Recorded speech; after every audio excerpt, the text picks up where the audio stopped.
itu tidaklah penting. Tetapi yang paling penting bagi kita sebagai orang percaya adalah memilih firman ini tidak cocok untuk saya. Firman ini tidak cocok bagi saya. Firman ini hanya cocok bagi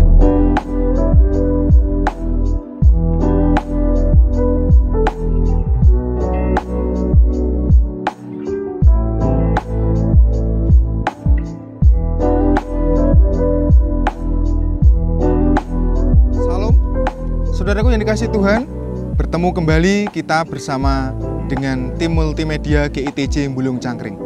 Dan di saat ini, kami sedang berada di Waduk Seloromo dan tepatnya berada di Kecamatan Gembong, Kabupaten Pati. Saudaraku yang dikasihi Tuhan, begitu penting kita untuk mempunyai iman di dalam Tuhan kita Yesus Kristus.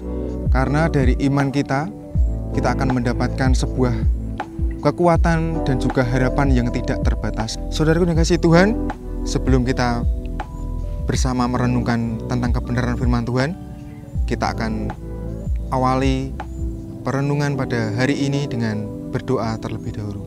Mari kita berdoa. Tuhan Allah Bapa kami yang bertahta di kerajaan surga yang mulia, hati kami penuh dengan ucapan syukur, kami bisa bertemu, kami bisa merenungkan firman-Mu ya Bapa.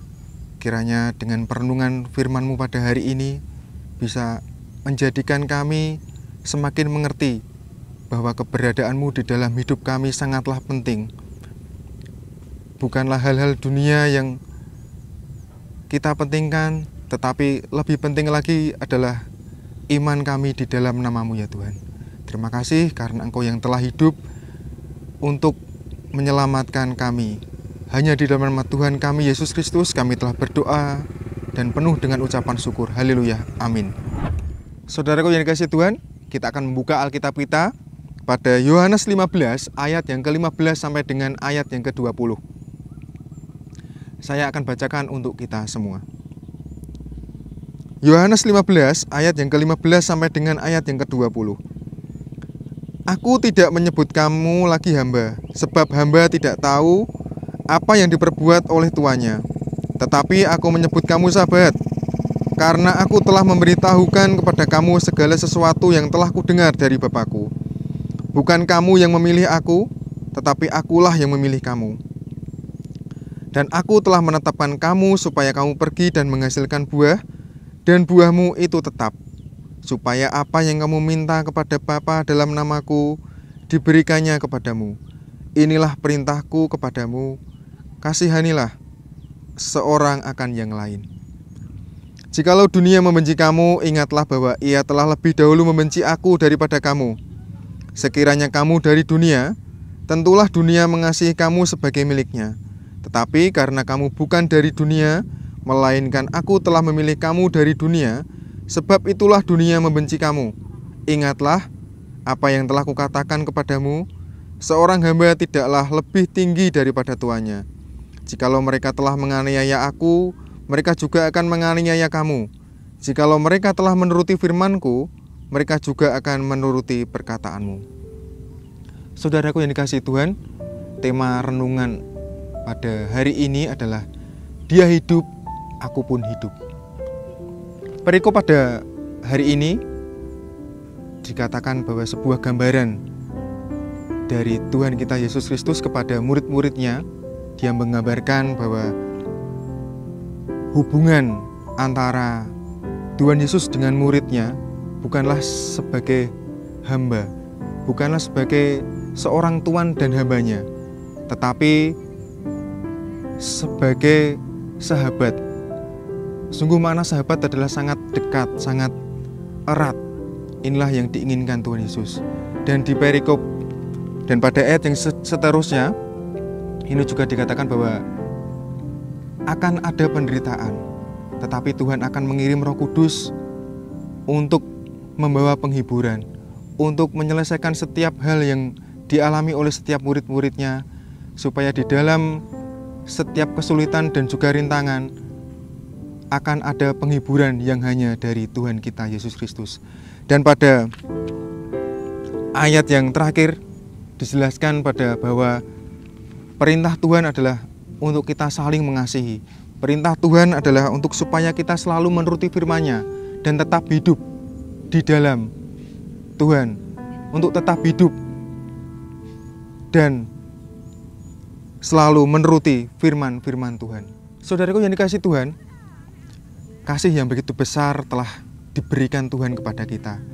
Kasih dari Tuhan kepada kita adalah kasih yang menyelamatkan.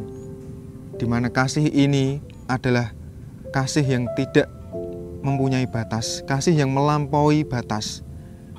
Artinya, siapalah kita, saudaraku? Kita adalah orang yang berdosa, kita adalah orang yang hina, kita adalah orang yang tidak patut untuk dikasihi. Namun, kasih Tuhan datang untuk menyelamatkan.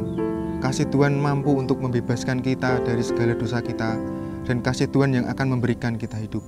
Jadi tujuan dari kasih Tuhan adalah supaya kita diselamatkan dan supaya kita hidup. Lalu saudaraku, bagaimana kita tetap hidup di dalam Dia? Bagaimana agar kita ini yang telah diberikan hidup, yang telah diselamatkan, tetap dan setia hanya kepada Tuhan?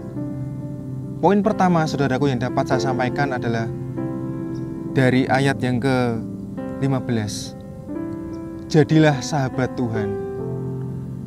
Saudaraku yang dikasihi Tuhan, sungguh jelas dalam ayat ini dikatakan bahwa Tuhan tidak menginginkan kita hanya sebagai seorang hamba, di mana seorang hamba adalah hubungan yang kaku, hubungan yang sangat jauh antara hamba dan tuannya.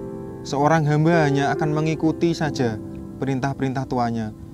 Kita merasa Tuhan itu, ya kita hambanya, Tuhan tuannya.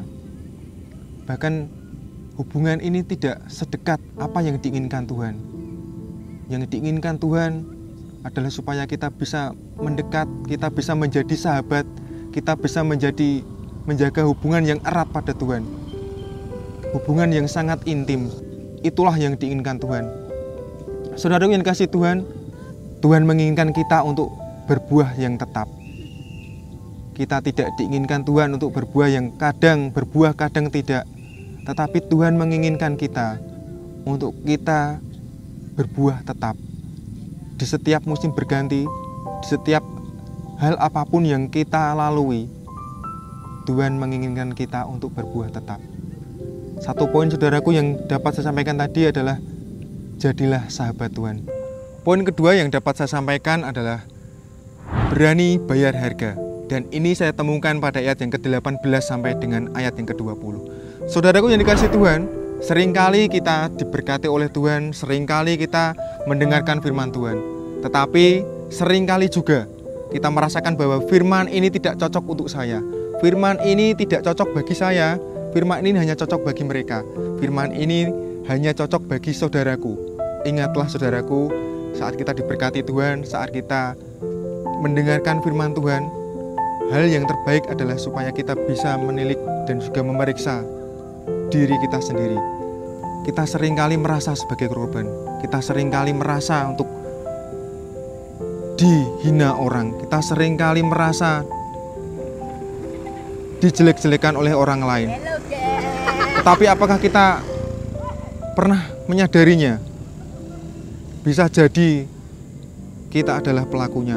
Bisa jadi kita adalah seorang yang berdosa, yang melakukan hal yang sebaliknya. Kita seringkali menyakiti hati orang lain. Kita seringkali melakukan hal-hal yang tidak disukai orang lain. Saudaraku yang dikasihi Tuhan, di sore hari ini Tuhan mengingatkan bagi kita dari firman ini supaya kita bisa berani bayar harga, supaya apa yang kita lakukan ini bisa berkenan di hati Tuhan. Tidak hanya seputar materi, tidak hanya materi yang kita inginkan saat kita mau datang kepada Tuhan, tetapi lebih dari itu saudaraku.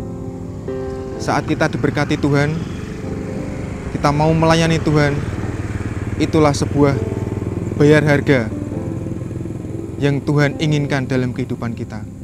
Tuhan menginginkan kita untuk lebih lagi melayaninya. Dari apapun yang kita miliki, dari hati kita akan melayani Tuhan dengan sepenuh hati. Saudaraku, kegagalan dan keberhasilan di dalam dunia ini itu tidaklah penting. Tetapi yang paling penting bagi kita sebagai orang percaya adalah memiliki iman di dalam Tuhan kita Yesus Kristus. Karena Dia yang hidup dan yang akan memberikan kita harapan dan juga kekuatan untuk melalui setiap masalah dalam kehidupan kita. Kita pasti akan mengalami masalah, kita pasti akan mengalami kesulitan. Tetapi di saat kita mempunyai Dia yang hidup, Dia yang akan mampu mengatasi semuanya. Dia yang akan mampu mengiringi kita, memberikan kita kekuatan untuk bisa melewati semuanya itu. Jadilah sahabat Tuhan dan mau bayar harga. Itulah yang Tuhan inginkan dalam kehidupan kita. Terima kasih, Tuhan Yesus memberkati.